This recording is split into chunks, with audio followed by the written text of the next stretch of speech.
Hey YouTube, welcome back into the studio. Today I'm working on Morning on the Athabasca. Say that word 10 times fast. This one's got it all. It's got skies, mountains, tree lines, rocks, river, you name it, it's got it. So as always, don't forget to like it, share it, and subscribe to me. And as always, if you like what you see, there is an enhanced version on powertopaint.com with key point markers, enhanced commentary, overlay graphics, all the good trimmings. Enough of the hard sell. Let's get in the studio and paint this puppy. So Morning on the Athabasca, this is one of those paintings that's actually inspired by an experience I had out in the Rocky Mountains just outside of the town of Jasper. This scene is probably very recognizable as it's just outside the town. As with any other painting, I like to start by blocking in and really concentrating on my shapes and my local colors and not much else. My first coat is usually just to lay down where things are going to be, where major changes are, where color changes are, where value changes are, warms and cools, all that fun stuff. So why don't we get to it and let's have some fun painting.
So now as we put a second coat on, I get the blue all nice and wet, and then it's still being wet,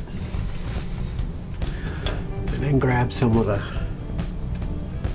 transition-y color, little technical talk here, and I blend it right in. So we're kind of transitioning from the bluey sky into the violety sky. Now we will get a lot more detailed, and right now what I wanted to do was get the darker colors laid in so that the whites, the highlights are punching out. And the last thing to do is over here, we're actually fading away from the light source, so I'll look at the reference and let's bring it up, and you can see that that's kind of a light blue. So I take a little color and I just add it into a little bit of the highlight color here. So basically just took some of the blue and mixed it into the highlight color, and that'll give me a bluey tinge over here, but still light. So we get the sense of the light dissipating as it comes across that board.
So there's the painting blocked in. I personally don't like to spend a whole heck of a lot of time on blocking in. When I spent maybe half an hour in total doing this. And what I'm really looking for is my placement of shapes, my changes in local color. Are my darks and my lights bouncing off each other? Are my colors vibrant? And are my warms and cools playing off each other?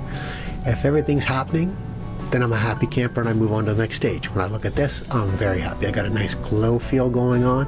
I got great warm and cool and nice dark and light contrast. So let's move on to stage 2, and that's building up the shape and form. Alright, so we're going to start off by doing all the areas of the sky that are behind clouds. And why that is because they're very, the sky there is flat and it just has gradations from light source to darker sources. So there's color changes, there's not a lot of detail like the clouds have billowy edges and all that. So I'm going to start around this area and show you how I go through the long and laborious process of creating a nice soft gradation with acrylics. And you can use an airbrush if you like. Sometimes I do use an airbrush if I'm not getting the softness I like, but most of the stuff is done by hand because it would take way too long with airbrush to build up the color. So what I do is I block in by hand, and then I'll add a little bit of airbrush if we need, but we try to avoid as much airbrush as we can. Just remember, airbrush is just another brush in your arsenal. It shouldn't be a crutch, okay? So you use it for certain effects, and I just don't really see how I would need any in here unless something just isn't getting soft enough and I want to soften it up. So let's start, and what we're going to do here is a lot of both wet on wet and in dry brush effects. Okay, so let's get started.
So first thing I want to do is I'm going to paint behind here, because there's a transition between the pinky violets of the sky into the blues of the clouds here.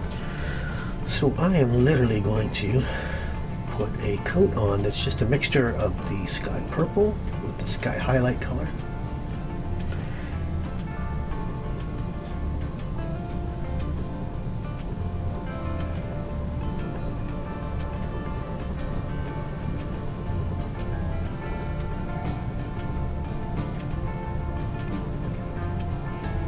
Just to create a little bit of a separation between where the sky is violet-y and where the sky is blue, or the clouds are blue. So.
Okay, so this area through here, I'm now just taking the pure highlights color and I've watered it down, and I'm just creating a watery glaze over top of everything here, just so it flattens everything off a little bit. It brings all the values a little bit closer together.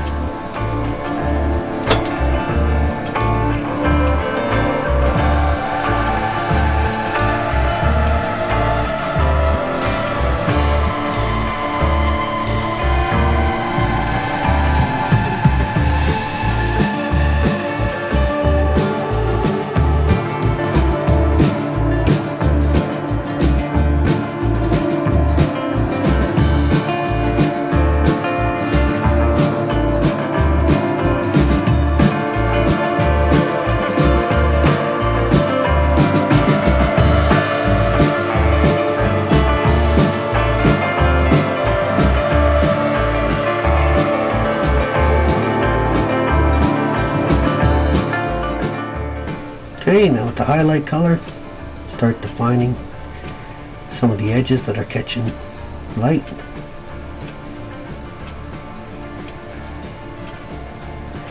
Make it a little more defined up here. Okay. Okay, we add more lights. Do you see how it's a constant build-up? More and more and more and more and more. And for this style, there's no quick route. It's kind of a slow, drawn out process, but the end result is awesome. Okay, now work some lights through.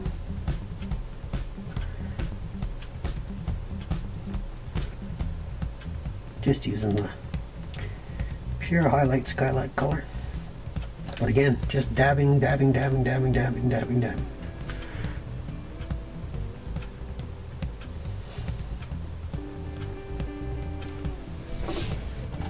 Okay, and then we're adding the darks back in that have kind of been lost with all the overworking. So this is just taking the sky color, adding a little bit of dioxazine purple, Payne's gray, and cobalt blue. Just to make a cooler, slightly darker value. When that dries, you'll see it's just that right shade of dark.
just to finish it off, there's a lot of water on that. I've taken created that darker color again by taking the sky purple and add a little bit of Payne's gray, dioxazine purple, and cobalt blue. And I'm just making that a darker variation. It's actually going to make these violets look more violet-y because we've introduced something that's more gray.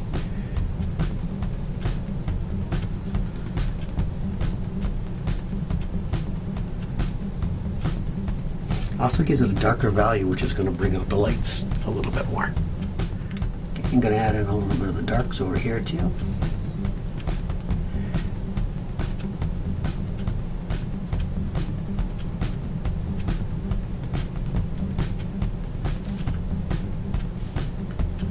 And just a little touch here. Not much. Just a little touch. In fact, I'm going to dab that off so it's not as dark.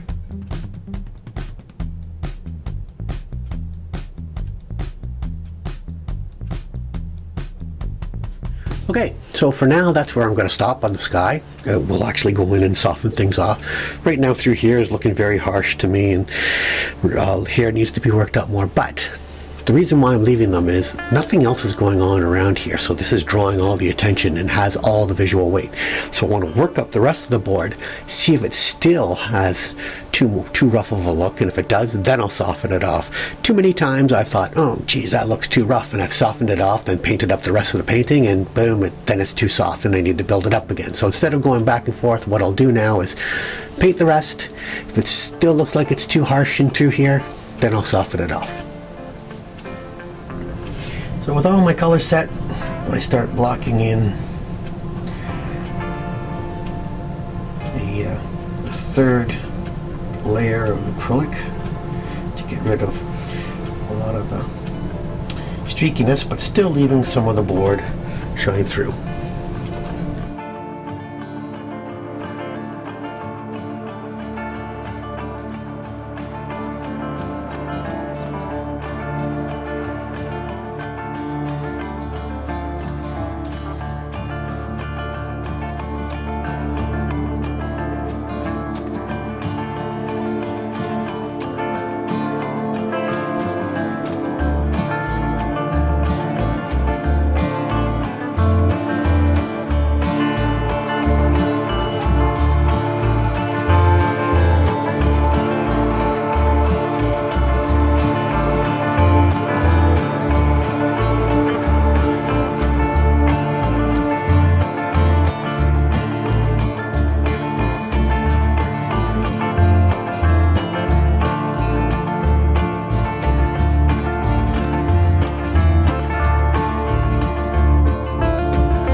mountain curves around. So what I did is I took the purpley color and I added a little bit of the sky highlight color into it. And we're just going to make this a little lighter. Make it curve in. And I'm actually going to add just a touch more of the sky color.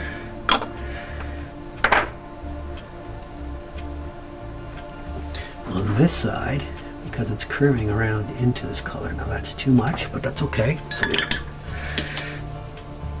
leave it wet. I'll grab some of the first color and just blend it in. Okay, this gives us a sense of turning around in the mountain. Okay, now I can go in with the original color. By using negative painting, I can create the feel of snow on the tops of those mountains.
So when I looked at this, I thought it was a little too busy, so I just took the mountain color, did a whole watered down,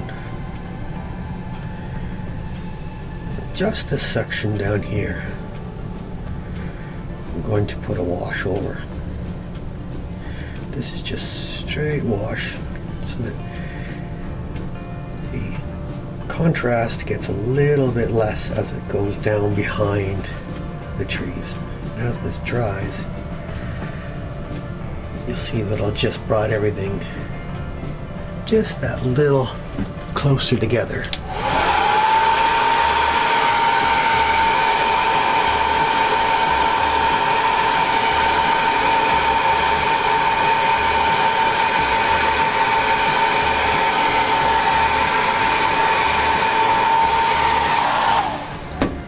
And it softened it off just a little bit. And now it's brought together nicely. And I think that's pretty much the mountains. I'm going to go ahead and start on doing our tree line. Hey YouTube, how you doing? Today I'm working on the river, the Athabasca River. Hey YouTube, welcome to the studio. Today I'm working on Morning on the Athabasca. That is so hard to say. one of my favorite places in the world. I go there almost once a year. Almost